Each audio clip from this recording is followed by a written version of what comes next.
سلام، حالتون چطوره؟ به کانال خفته خیلی خوش اومدید. من که الان روستام به خاطر عید، ولی اینجا من درختان خشکیده دیدم. بریم برای تعبیر درختان خشکیده. تعبیر خواب درخت خشک بسته به نوعی درخت خشک شده داره.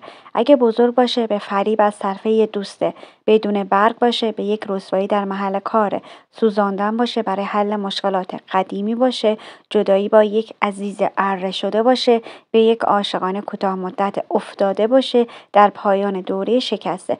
با سیب باشه، یه درختی که خشکیده بوده ولی سیب داره توش، به ضعف خفیف اشاره داره. بسته به اینکه درخت خشک کجا بوده. اگه تو خونه باشه بازدید از افراد ناخوشاینده، اگه توی جنگل باشه برای اخراجه.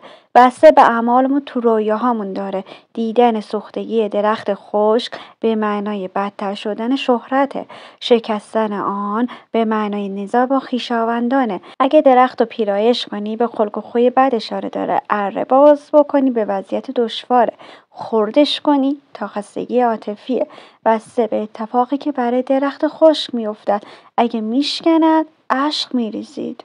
چه جالب. انرژی منفی درخت خشک چیه؟ درخت خشکی که در باغ ایستاده رویه اشک نافرجام رو در سر میگذرونه. اگه توی گورستان ببینی یه درخت خشکیده رو، به یک دوره طولانی از تنهاییه. چوب مخروطی خشک و هزینه‌های غیر منتظره است. گرم سیر باشه به بیماریه. دیدن سکوت درخت خشک به معنی ناامیدی در یک عزیزه. حالا بریم انرژی مثبت درخت خشک رو ببینیم.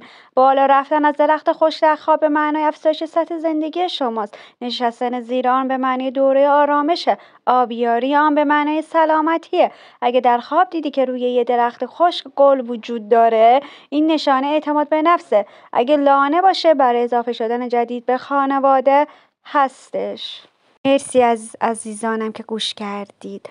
لایک کنید، کامنت کنید، عضو کانال ما باشید و خیلی خوشحال میشم که بگید در مورد چه چیزی بذارم. ممنون.